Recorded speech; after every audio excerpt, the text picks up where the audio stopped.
नमस्कार। India debate में आप सबका स्वागत है। मैं हूं आशुतोष पाठक। इन्फोर्समेंट डायरेक्टरेट को हर व्यक्ति गाली गलौज कर रहा था, सीबीआई को भी कर रहा था।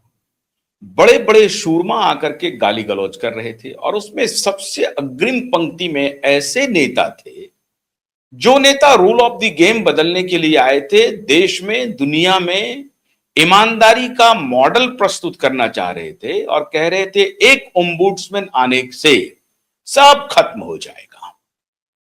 ओम्बुड्समैन सबके ऊपर रहेगा, प्रधानमंत्री, राष्ट्रपति, चीफ जस्टिस कोई भी करप्शन करेगा सबको ओम्बुड्समैन पकड़ लेंगे और उनको जेल भेज देंगे। मतलब जो भी स्थापित संस्थाएं हैं उसमें कुछ गड़बड़ियां हो सकती हैं, मैं मानता हूं। गड़बड़ियों की संख्या ज्यादा हो सकती है, मात्रा हो सकती है अधिक हो जाए, लेकिन सारी संस्थानों को एक प्रकार से डिस्क्रेडिटेड करके एक नया शिगुफा लाया था ओम्बुड्समैन का। लोकपाल के आने से ही पूरे भारत में भ्रष्टाचार खत्म हो जाएगा। लोकपाल तो आया नहीं। लोकपाल तो आपने देखा कि लोकपाल का क्या हश्र हुआ। अपनी पार्टी में भी लोकपाल थी उनके, लेकिन उसका क्या हश्र हुआ पूरी दुनिया ने देखा। मैं क्यों केंद्रित कर रहा हूं श्रीमान केजरीवाल और उनके जो साथी हैं जो अभी हाल में गए हैं, उन सबका अभी नतीजा मैं आपको बताने वाला हूं। तो जो नेता अपोजिशन में सारे लोग जो ये गाली दे रहे थे, एक प्रकार से पानी पी पी करके गाली दे रहे थे कि इन्फोर्समेंट डायरेक्टरेट का इस्तेमाल सरकार सत्तारूढ़ दल कर रही है, अपोजिशन को परेशान करने के लिए कर रही है, कोई कन्विक्शन रेट नहीं है, कुछ नहीं है। आज उसका सारा डेटा आ गया पब्लिक डोमेन में और आज दुनिया के सामने वो डेटा अब मैं भी पेश करने के लिए जा रहा हूं। जिस इन्फोर्समेंट डायरेक्टरेट को लेकर के सबसे ज्यादा अगर ह्यू क्राई पब्लिक डोमेन में किसी पार्टी ने किया तो वो उस पार्टी का नाम है आम आदमी पार्टी और उसके मुखिया श्रीमान अरविंद केजरीवाल। श्रीमान अरविंद केजरीवाल के खिलाफ इन्फोर्समेंट डायरेक्टरेट की कार्रवाई चल रही है और अब कल 4 मई है और कल से सुबह हियरिंग शुरू है जो लिकर स्कैम में भी है और उसके बाद जो ईडी की कार्रवाई है उस सबका दस्तावेज अभी आना है, अदालत में पेश होना है। अब उस ईडी जिसको आप आम आदमी पार्टी गालियों से नवाजती थी, उस ईडी का पूरा कच्चा चिट्ठा हम आपके सामने लेकर आए हैं, जिसे आज तक बस सिर्फ गाली ही सुननी पड़ी, लेकिन वो ईडी ने कमाल कर दिया। कमाल कर दिया ऐसा समझिए कि इन सबके मुंह बंद हो जाएंगे।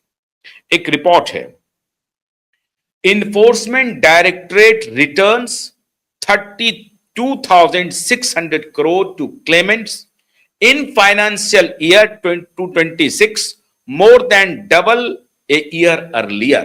फाइनेंशियल ईयर 25-26 में इन्फोर्समेंट डायरेक्टरेट ने 32,600 करोड़ क्लेमेंट को, जिन्होंने दावा किया था कि मेरा पैसा लेके भाग गया, मेरा पैसा लूट लिया, बर्बाद कर दिया, ये सब जो दावेदारी थी, तो दावेदारों को 32,600 करोड़ रुपए की अदायगी 25-26 फाइनेंशियल ईयर में की थी, जबकि पिछले फाइनेंशियल ईयर में कितनी की थी? 15,000 करोड़ या उससे थोड़ा सा अधिक। यह है इन्फोर्समेंट डायरेक्टरेट का कारनामा और जिसे गालियों से नवाजते थे कौन? श्रीमान अरविंद केजरीवाल। उनकी पूरी कोटरी ईडी को रखा हुआ है डराने के लिए, धमकाने के लिए। ईडी का चाबुक चलाता है और नेताओं को तोड़ देता है। ऑपरेशन लोटस ऐसे चलता है और ईडी के बारे में श्रीमान राहुल गांधी हों, सुश्री ममता बनर्जी हों, मायावती हों, अखिलेश जी हों, शरद जी हों, सारे लोग मिलकर के सुबह शाम यही उनका कहना था कि ईडी का इस्तेमाल नरेंद्र मोदी और अमित शाह करने जा रहे हैं। लेकिन आप भूल जाइए नरेंद्र मोदी और अमित शाह को। इन्फोर्समेंट डायरेक्टरेट एक सेंट्रल एजेंसी है। मैं मानता हूं कि कई दफा उनसे कुछ गलतियां भी होती होंगी, कुछ पॉलिटिकली मोटिवेशन भी होता होगा, ये सारी बातों से इनकार नहीं किया जा सकता है। जो पार्टी उस वक्त सत्तारूढ़ थी, मतलब कांग्रेस पार्टी, मतलब यूपीए की जब सरकार थी, तो इसी सुप्रीम अदालत ने, सुप्रीम कोर्ट ने क्या कहा था? सीबीआई को पैरॉट कहा था कि ये तोता है और जो इसके मास्टर हैं वो उनके स्टिक पे ये तोता बोलता है और तोता चलता है। मतलब इनके जो मास्टर हैं वो जैसी भाषा बोलता है वैसा ही ये तोता बोलता है। ये पैरट की संज्ञा दी थी इसी सीबीआई को। तो ये भूल जाइए कि इस जो सत्तारूढ़ पार्टी अभी है वो सीबीआई का दुरुपयोग कर रही है या ईडी का दुरुपयोग कर रही है, लेकिन जो जब ये पार्टी नहीं थी सत्ता में तब सुप्रीम कोर्ट का ये ऑब्जर्वेशन था। तो श्रीमान राहुल गांधी जी और श्रीमान केजरीवाल जी जरा संभल करके आरोप लगाना चाहिए आपको। अब क्या कहानी है, मैंने आपको जो बताया कि 32,600 करोड़ रुपए रिटर्न किए फाइनेंशियल ईयर 2025-26 में। अब उसका पूरा खाका देखिए, डबल हुआ है। The restitution covering banks, investors and home buyers, companies with rupees 15,263 crore return in financial year 2025। Banks का जो फ्रॉड हुआ था, जो इन्वेस्टर्स था, जो होम बायर्स थे, घर खरीदने वाले जो थे, उनका जो था, जो पैसा डूब गया था, वो पिछले फाइनेंशियल ईयर में 15,263 करोड़ रुपया 24-25 के फाइनेंशियल ईयर में इन्फोर्समेंट डायरेक्टरेट ने उनको लौटाया। मतलब जो लूट लिया था या डूब गया था पैसा, उनको इन्फोर्समेंट डायरेक्टरेट ने कार्रवाई करके इतने हजार करोड़ रुपए लौटाए। The ramp up comes alongside a broader increase in enforcement activity. The ED recorded 1,080 cases in the year ended March 2026. मार्च 2026 तक 1,080 केसेस रिकॉर्ड किया इन्फोर्समेंट डायरेक्टरेट ने, जो पिछले साल 7,775 केस था मात्र। और जो प्रोविजनल अटैचमेंट था इस साल, वो अटैचमेंट है 712 अटैचमेंट है, जबकि प्रीवियस ईयर मतलब 24-25 के फाइनेंशियल ईयर में 461 अटैच किया था प्रॉपर्टीज को। 461 प्रॉपर्टीज को अटैच किया था, या प्रॉपर्टीज के हैं, शेयर के हैं, जो भी के हैं, इसको अटैच किया था 2025 में। लेकिन 2026 में वो बढ़ के कितना हो गया आंकड़ा, 712 अटैचमेंट। केस कितना था, 775 2024-25 के फाइनेंशियल ईयर में, और 2026 फाइनेंशियल ईयर में केस कितना है, 1,800। The value of assets attached surge to rupees 81,000 crore 423 crore in financial year 26 from 30,364। 2024-25 में जो वैल्यूएशन था अटैच प्रॉपर्टी का, वो था 30,364 करोड़ रुपए। समझते जाइए बात को, खेल सब गालीबाजों को आज एक्सपोज करना बहुत जरूरी है।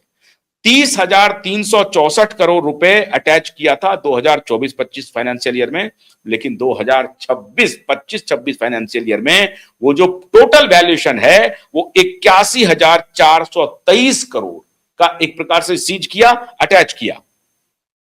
The amount return in financial year 26 accounts for more than half of all restitution carried out by the agency to date, while the financial year 25 figure alone matched the total returned over the previous decade according to the report।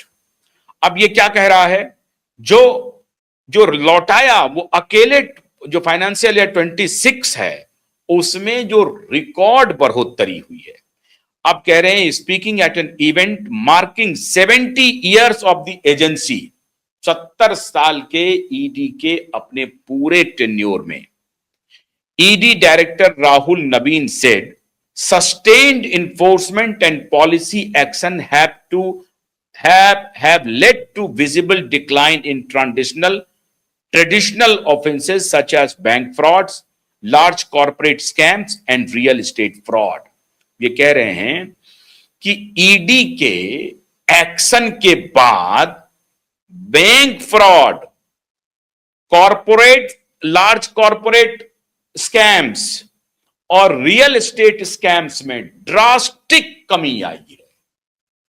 आज तक जो 70 वर्षों में इतनी कमी नहीं थी, जो 2024-25 और 2025-26 में जो एक्शन किए हैं इन्फोर्समेंट डायरेक्टरेट ने, उसके बाद बैंक फ्रॉड में, लार्ज कॉरपोरेट फ्रॉड्स में और रियल एस्टेट फ्रॉड्स में। अब आप अभी कुछ दिन पहले आपने देखा होगा अनिल अंबानी की सारी प्रॉपर्टी को अटैच किया गया, अनिल अंबानी के यहां छापेमारी हुई। हालांकि सवाल उठ रहे हैं कि साहब जब अनिल अंबानी के खिलाफ आपके पास पुख्ता